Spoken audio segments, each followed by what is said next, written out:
Antique, can you go get JD? Whatever. Okay, this definitely looks like Dago Bayou, but can you remind me of the rest of the plan again? For the last time, Daniel said if we jump off the train and land on Dago Bayou, we could find the most powerful luthier in the Appalachian supercluster who could help us repair Bill Monroe's mandolin. Right. And his name was? Don't make me say it again. Come on, I don't remember. His name was Yodel. Yeah, I remembered his name. I just wanted to hear you say it again. Oh, JD, are you okay? Of course. We better hurry. Remember, if we don't get this mandolin delivered to Texarkana quickly, the people of Mulinos are doomed. Right. I keep forgetting about the main plot. Let's go find this Yodel guy.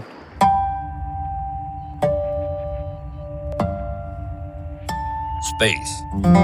I reckon that's a lonely place to call home for two travel-weary bluegrass astronauts.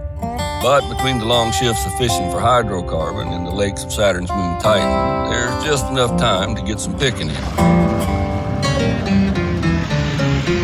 So hush up your mug and fetch a jug of Lunarshine while you can join us in the loneliest honky-tonk this side of the Appalachian supercluster. By God, here she is a-coming. A new transmission of Podcast with Marcel, featuring Hayes Griffin. This place gives me the creeps. I don't know, I feel like we're being watched. Antique, do me a favor and shoot anything that moves. You got it. Away with your weapons. I mean you no harm.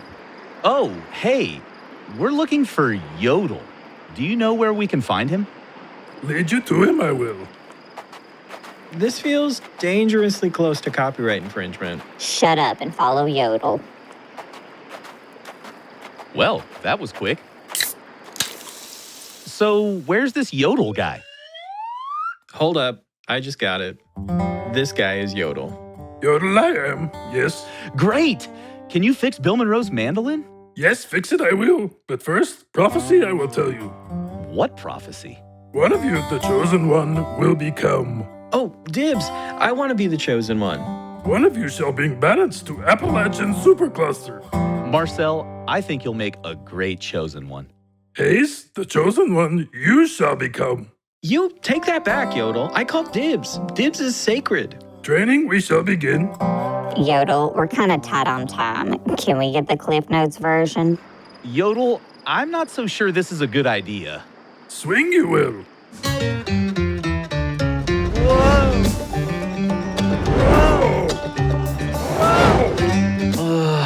This part didn't even really make sense in Star Wars either.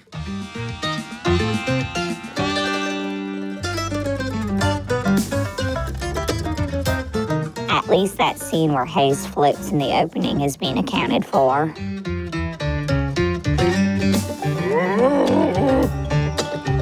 Wow, cool. Hayes can lift stuff with his mind. Yodel, can you fix Bill Monroe's mandolin already? Repair the mandolin when ready. Hayes will. Hey, you heard Yodel? Hayes, fix this mandolin already so we can get out of this swamp. I'll try.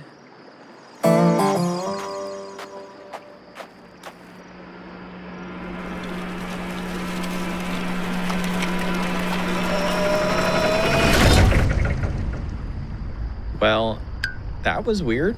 The powers of the mandolin you will learn to control. Yeah, I'm bored. Yodel, is there a way off this heap? Follow me, you will. Wow, Yodel really just fell asleep, didn't he? Aw, the little guy's all tuckered out. You remember the last time we were in a swamp telling stories? Season 1, Episode 4? That's right. Things got pretty spooky. I think it's time for some more Bluegrass scary stories. Hayes, what you got for me?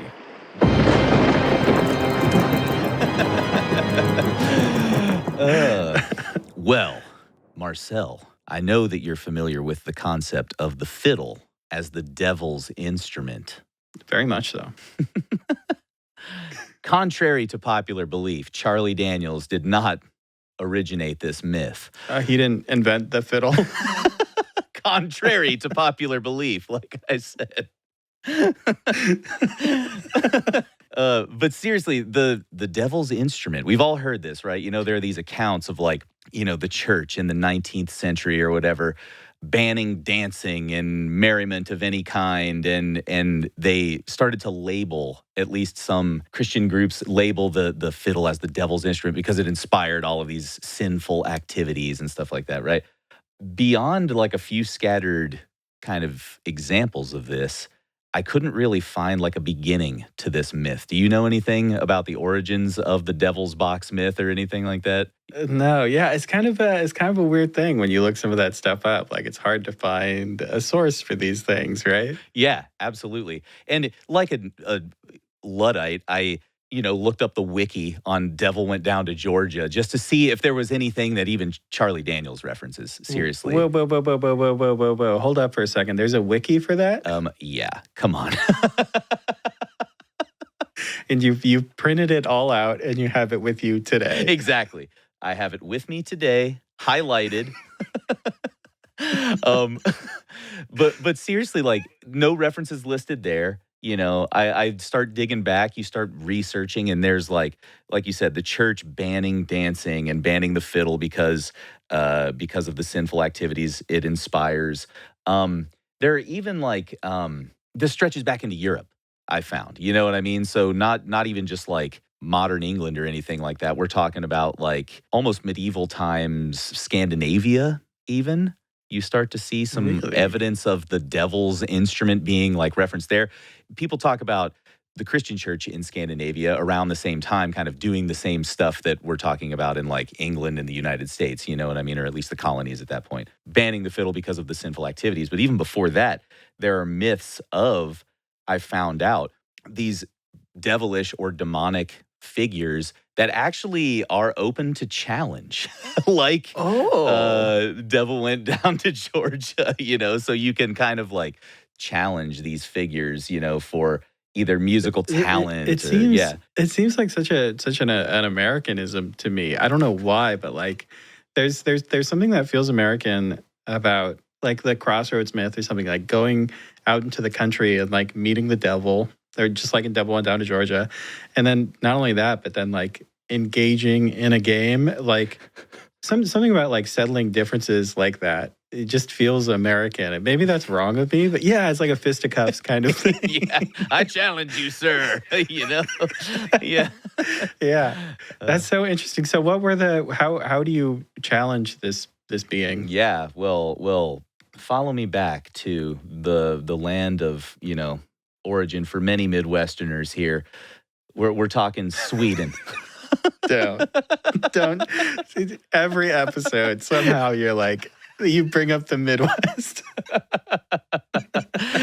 I'm convinced that's why we're so stingy, dude, is because we're all from... Anyways. That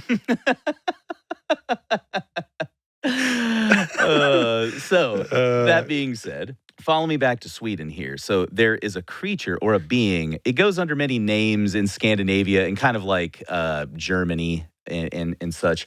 Some people call it Nixie, but the Swedes landed on the name Näcken, N-A with like an umlaut, C-K-E-N, the Näcken. And the Näcken is a river creature, a river spirit or god who is a shapeshifter, which is kind of awesome, right?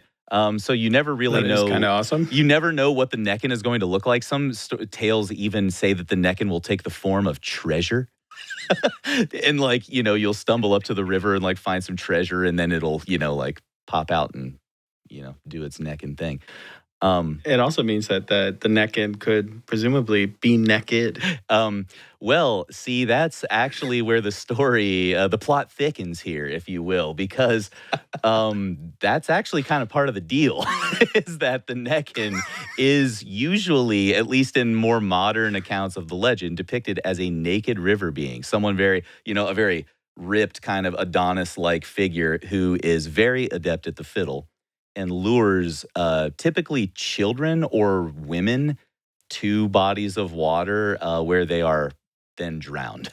Oh, for a second there, I was like, this isn't a scary story at all. Yes. No. Only in Sweden. This is just a buff naked dude playing the fiddle in a river. Playing the fiddle. And then you were like, he drowns them. And I was like, oh, yikes. Yeah, that's not a good guy.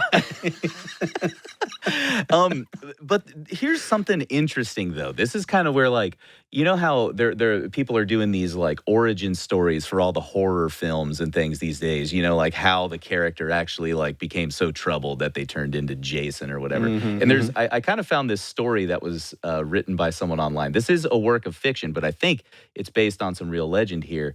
And it actually talks about, like, a potential origin story of the Näcken being one of, like, peace and harmony. He was just a peaceful river god who would stand by the river and enchant people with his wonderful fiddle playing, and they would just stand around and watch him and kind of, like, hang out by the river or the lake. But there was this story where a woman, a pregnant woman, came up to the Näcken at one of these gatherings who was playing music, and the story goes that the child inside of her heard the music and was so enchanted by it that it tried to make its way out of the womb in order to hear the music better, and it caused a miscarriage. The Näcken, like, caused a miscarriage in this woman, and then she was taken That's away. so crazy terrible. Yeah, I know it's very terrible. Like, this is like I've got the sources. I'll show you. But the story goes in this author's rendition that the woman was carried away, and then the crowd of people were so stunned by what happened. You know, they kind of blamed the Näcken for this incident, like he caused this child to die or something like that. You know, but he was like, obviously, you know, that wasn't his game. He was just trying to play some good music.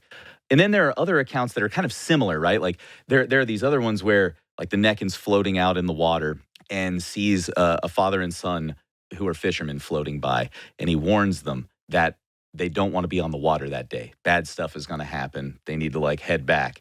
And they think it's the Näcken trying to play, like, a joke on them or something like that. You know what I mean? They don't trust him. Yeah. So the way to get rid of the Näcken, this is one of my favorite weaknesses of all time. If you take an iron rod and cast it into the water where the Näcken is, he will go away. This is how to, like, get rid of a river sprite, apparently, in Scandinavia. So you gotta keep That's your great. iron rods on you at all points in time, man. Yeah. So I got mine. they cast an iron rod. The Näcken goes away. Later that night, you guessed it, huge storm. The small fishing boat is dashed against the stones. The father and the son die, and that's that. You know. What are the odds that a Näcken is in this swamp right now? Well, Yodel's accent was pretty interesting, so I don't know if it was Danish or Norwegian, but we could be susceptible to the Näcken's evil ways at this very moment in time. That's crazy. That's crazy. I wonder if that was, I don't know, maybe we don't know how much folklore, you know, Charlie Daniels was into. I mean, yeah. Are we sure his real name isn't Charlie Daniels' son? You know what I mean?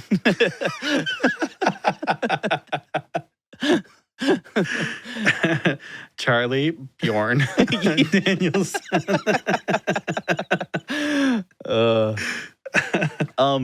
But, like, check this. First off, you kind of got me worked up here about a Näcken being in this, so I got to get this out there.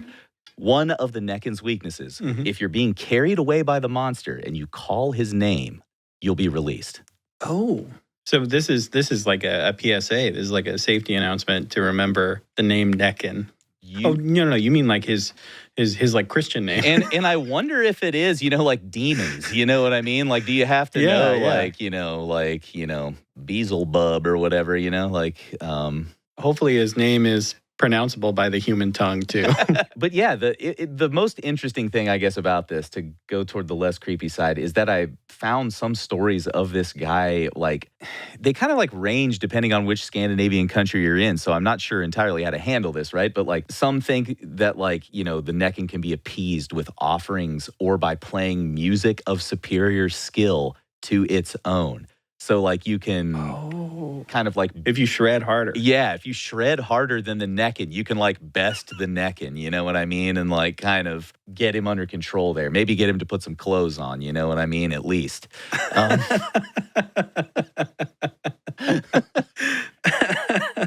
Let me play a little devil's went down to Georgia advocate here. Yes. And say, maybe lots of kids were just drowning in rivers, and the parents were like, "Hey, this is kind of a bad look. Let's say it was the Näcken." And then everyone at the meeting was like, "What's a Näcken?" And they're like, "Oh, you don't know about the Näcken? Let me tell you, it plays fiddle. It's naked."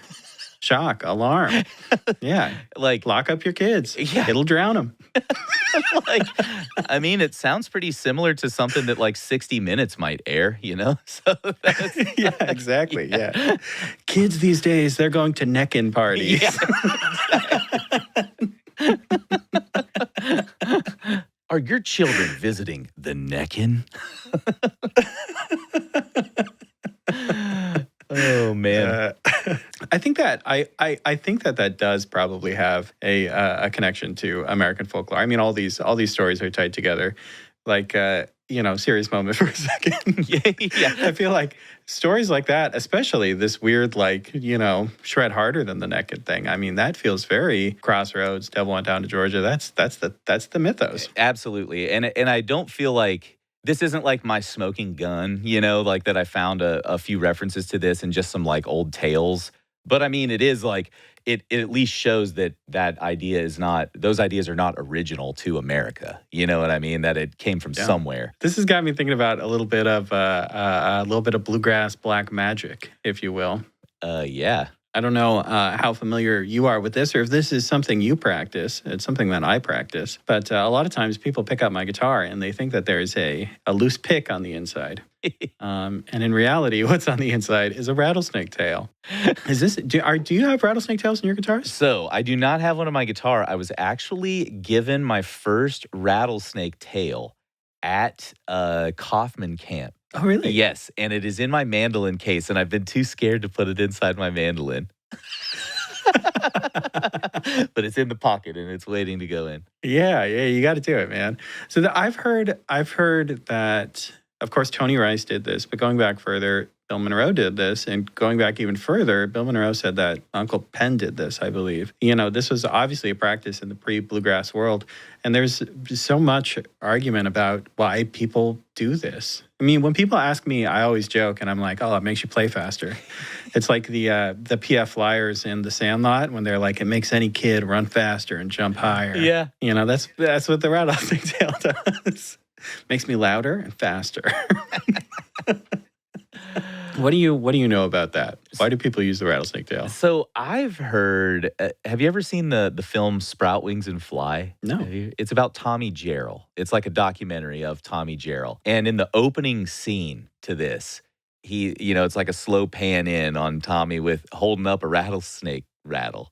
You know what I mean? Really? He's like pulling it out of his fiddle. Yeah, and he's talking about it. And he mentions all of this. He actually connects it to the devil's instrument. You know what I mean? Like he does this whole kind of bit. Yeah. But he was like, folks used to put these in their fiddles because they would hang them up in the house and they'd get spider webs inside of them. So that the rattle could like gather the webs essentially, you know what I mean? And like cut the webs and get them out of the fiddle. And then I think I would have to watch it again, but I've also heard this. If Tommy didn't say it, I've heard it before that like mice and critters and stuff used to like try and get into people's fiddles too. So that was there as like an ominous thing. If they heard the rattle, they would be scared of it because like the snake is like the mouse's natural predator kind of thing. I think that's the most practical thing I've ever had. Like I mean, like when people say the cobweb thing, I'm like, well, yeah, anything would collect cobwebs though. Why would it be a rattlesnake? Like you could put anything in there and it would knock off cobwebs. Yeah. But the vermin thing where it's like, oh yeah, if they heard a shake or something, they might want to get out of there. I mean, I guess that tracks. Yeah, for sure. Like that one, like you said, practically makes sense to me. I also too, in that documentary, I believe Tommy was connecting it to like the devil's instrument thing because of like some people, in like some traditions, he doesn't specifically make reference to this, but like rattlesnake rattles are used by like shaman and like things to like ward off evil and all this kind of stuff. So like people would, plop those in the fiddle as a way to like ward off the devil, you know what I mean? Or something like that. And I think this is maybe what he said. It was like, where there was like certain notes or something that were like bad notes for the devil. So like that would start rattling when you played those notes and you'd know not to do them anymore. Maybe I think it was like actually that if I'm not That's mistaken. cool. Yeah. That sounds like that. That's one thing that I've heard, but I've never heard it said that cool, which is that if you're playing that secular music, you're getting a little raucous with the fiddle. You'll start playing and you'll hear that rattler inside of your fiddle shaking. It'll warn you, like, hey, you better cool off. Yep. You better calm down. Play something a little more chill there. Yeah. Get that Amazing Grace going, Yeah, so when I got my rattlesnake tail, my original one, which I just did because Tony Rice is cool. Shout out to my boy Tony. Yeah. Obviously. I got one from I think I got one from Arizona, which is where I was born, and I was like, that would be a cool connection. I talked to my grandma. My grandma's from Mexico. My mom's from Mexico too. My mom came over when she was like 8 years old or something. Yeah, my grandma was like, oh, they do that in Mexico too. All of the guitar players put rattlesnake tails in their guitars. And that blew my mind. I was like, I don't even know why I'm doing it. Yeah, but this is part of my heritage. Yeah. Yeah, why do you guys do it? Yeah.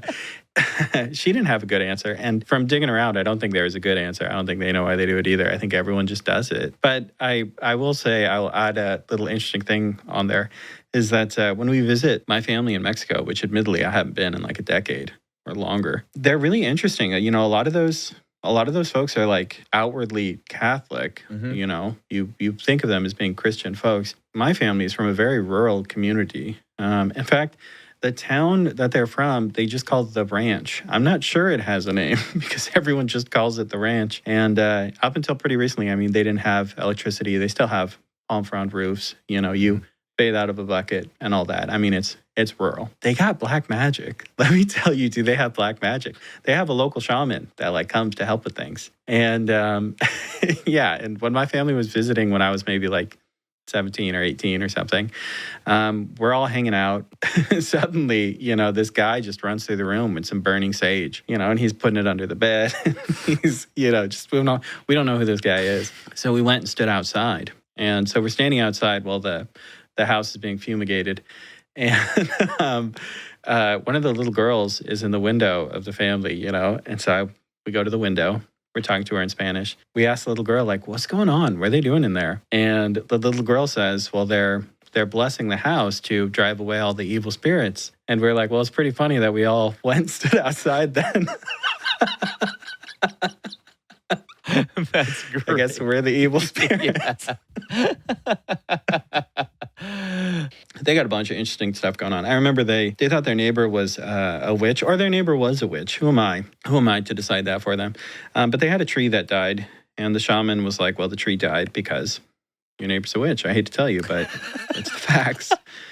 Yeah, what did they have? I think they had fruit hanging from the corners of their house with needles in it. It was supposed to ward away the witch. Interesting. Yeah, and inside the house, there's pictures of, Jesus Christ. And it's a trip. It's all just combined. Yeah. It's just how it is. No, it's like, it is kind of interesting, right, how that those two things are allowed to exist in tandem in a lot of those, like, religious, like, Christian circles. You know what I mean? Like, yeah. Because it's not like exorcism brand of Catholicism. You know what I mean? This is like totally like you're saying, like almost like, are you talking about like indigenous shaman kind of like action here? Yeah, you know that's kind of what it is. Yeah. So it's like a mashup culture kind of thing, right? Yeah, it's local beliefs and then also, whatever was brought to them. Yeah. So anyway, I was doing research on this rattlesnake thing. I'm going to bring it all the way back now. Yeah. So I was trying to see if I could find any like Central American or South American like evidence of anything. And I found one dude who talked about it online from Brazil. And he was saying that he plays the viola, which is not like a classical viola. It's a 10-string Brazilian guitar. And all the strings are in pairs like a mandolin, right? Yeah. You can look this up online. They actually take the rattlesnake tail and they jam it in between two sets of strings. So as you strum, it rattles. It's like a shaker. And they use it as like a rhythmic device. It's kind of like a Johnny Cash used to put like a playing card in his guitar, Yeah, it's really cool too because the tail just goes crazy when it's stuck between the two strings, right? That's awesome. So they put the rattlesnake tails in their guitars and they use them while they're playing. And he posted online and he said, Brazilian here, son and grandson of violeiros, I assume. And he said, there are a few rules for using the rattlesnake tails. So I will share the rules now so you know. And Hayes, I don't want to break them. you have abided by all of the rules, I'm happy to tell you. Yeah, you really have. The first rule is it must be found in the wild. If you kill the snake yourself, it will give you a jinx. It will curse you if you kill the snake yourself. So the rattlesnake tail has to be found in the wild. You can't kill the snake. And the second is the rattlesnake tail must be a gift from another guitarist. Dude. Yeah. So he says if you're walking through the fields and you come across, a rattlesnake tail, then you give it to your guitar buddy. That's how it's done. That is amazing. Yeah, those are the rules. Now you know 'em. Now I'm like officially sanctioned. So I can with full confidence put that in my guitar now.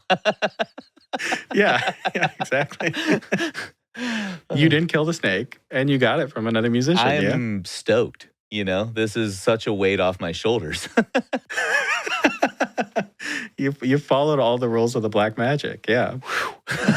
It's funny that you said that about the Mexican culture, that, there's a blend of beliefs happening right there, because I feel like that's very true in bluegrass music too. The rattlesnake tail is undeniably black magic. Like, come on. And lots of people that do it are very Christian, Tommy Jarrell, like, absolutely. They show him at church singing hymns, you know what I mean? Like, yeah. Yeah. No, it's you're totally right. This exists in a lot of like different kind of subcultures, I guess, too. Like I like Cajun and Creole like kind of culture comes to mind. Like in Louisiana, there's definitely like a lot of, black magic-y kind of vibes mixed up with Christian vibes and stuff like that. So a lot of religion and also a lot of voodoo. Yeah. Well, I feel like if I could tie it up with a bow with, one sentence, it would be that Charlie Daniels walked so Mark O'Connor could skateboard. You know what I'm saying? Absolutely. Shout out to the Mark O'Connor Devil Went Back to Georgia, I believe it's called. I believe that is definitely what it's called. He skateboards in the music video. I mean, he skateboarded a lot back in the day. I want to know where that went. You know what I mean? Like, also, I don't want to spoil anything. I'll be careful with my words here, but I don't think it's released yet. There was a very high-profile bluegrass cover of "Devil Went Down to Georgia" that was leaked to me by one of the people producing it involved. Ooh. And you all keep a lookout for that, because it's got some real big names on it. Really cool stuff. So what you're telling me is that every day I need to wake up and Google "Bluegrass Devil Went Down to Georgia" until something... And watch the Mark O'Connor music video. Yes, correct. That's what I'm saying. Done. Mission accepted. Wait, did the boat just stop? Are we there yet? Please stop saying that. Don't think I won't turn this boat around. Follow me, you will. My legs are tired from sitting. Do I have to walk more? Guys, come look at this. Okay, we're coming. Wait a second. This is where we landed when we jumped off the space train at the beginning of the episode. The episode is cheaper to produce if you don't have to draw as many backgrounds. Good point. Be quiet. First, go back to go forward. You must. Concentrate. Pull the ship from the swamp. Hey, that looks just like my old body. JD, can you get a closer look? Does that really look like our old ship? I'm not sure.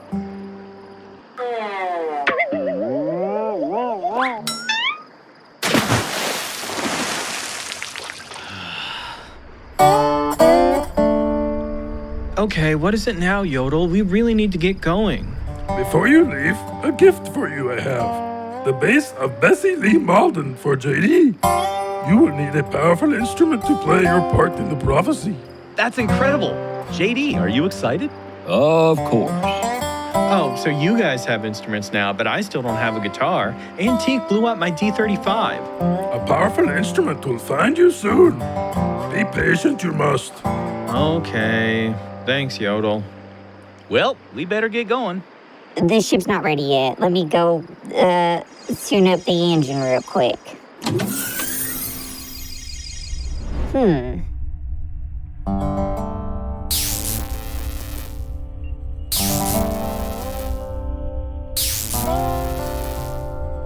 That looks all right.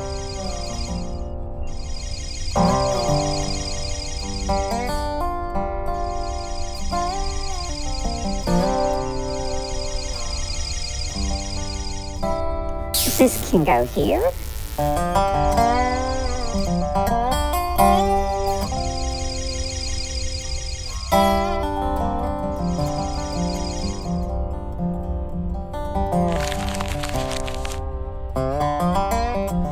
This looks straight enough.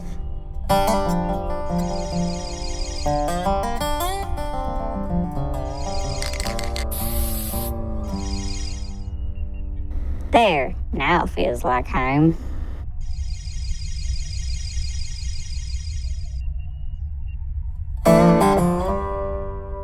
Antique, set course for Texarkana. Course set. Engage.